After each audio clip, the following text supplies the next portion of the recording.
नमस्कार मित्रांनो, तुमचे स्वागत आहे श्री स्वामी समर्थ. गुरुदेव दत्त समर्थ. मित्रांनो, आज आपण पाहणार आहोत कुंभ राशीचं मे महिन्याचं संपूर्ण राशी भविष्य. तुमची किंवा तुमच्या जवळच्या व्यक्तींची कुंभ रास असेल तर तुम्ही हा व्हिडिओ संपूर्ण पाहायला पाहिजे. कारण कसा असणार आहे मे महिना कुंभ राशीच्या लोकांसाठी हे आपण आजच्या या व्हिडिओमध्ये सविस्तर जाणून घेणार आहोत.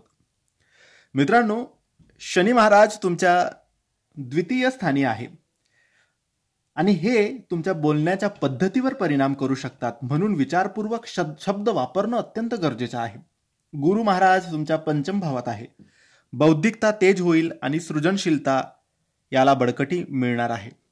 सूर्य आणि मंगळ तृतीय स्थानी, म्हणून धाडस, आत्मविश्वास आणि नवीन सुरुवात यासाठी ही उत्तम वेळ आहे. चंद्र तुमच्या अष्टमात आहे, त्यामुळे मानसिक अस्थिरता तुम्हाला वाटू शकते, त्यामुळे तुम्ही ध्यान करावं. हा महिना आहे अंतर्मनात डोकावण्याचा, आत्मचिंतन आणि वैचारिक स्पष्टतेचा. नोकरी करणाऱ्यांना नवीन जबाबदाऱ्या मिळतील, पण राजकारणापासून सावध राहावं. टीम वर्कपेक्षा स्वतंत्र काम करण्याकडे झुकाव असेल. व्यवसायात नवीन कल्पना यश मिळवून देतील. सोशल मीडिया टेक्नॉलॉजीशी संबंधित कामात विशेष फायदा तुम्हाला मिळू शकतो. भागीदारीत पारदर्शकता ठेवा, गैरसमज होऊ शकतात.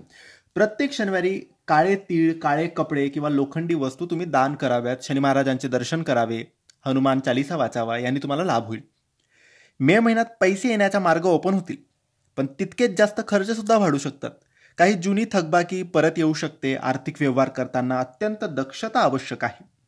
भविष्यातील गुंतवणुकीसाठी योजना आखण्यास ही योग्य वेळ आहे. मित्रांनो, घरात वडीलधाऱ्यांसोबत मतभेद तुम्ही टाळायला पाहिजे. संयम आवश्यक आहे. जोडीदारांशी शांत संवाद ठेवा, गैरसमज टाळा. विवाह योग्य लोकांसाठी योग्य स्थळाची चर्चा पुढे सरकेल. बाल लाभाची शक्यता किंवा त्या संदर्भात विचार होऊ शकतो. गुरुवारच्या दिवशी पिवळा कपडा घालून वडीलधाऱ्यांचे आशीर्वाद घ्या. श्री दत्तात्रय स्तोत्राचे पठण तुम्हाला लाभ पोहोचवू शकतात. ताणतणाव व अपचन यावर विशेष लक्ष द्या. तोंड, घसा, कंठाशी संबंधित तुम्हाला त्रास होऊ शकतो.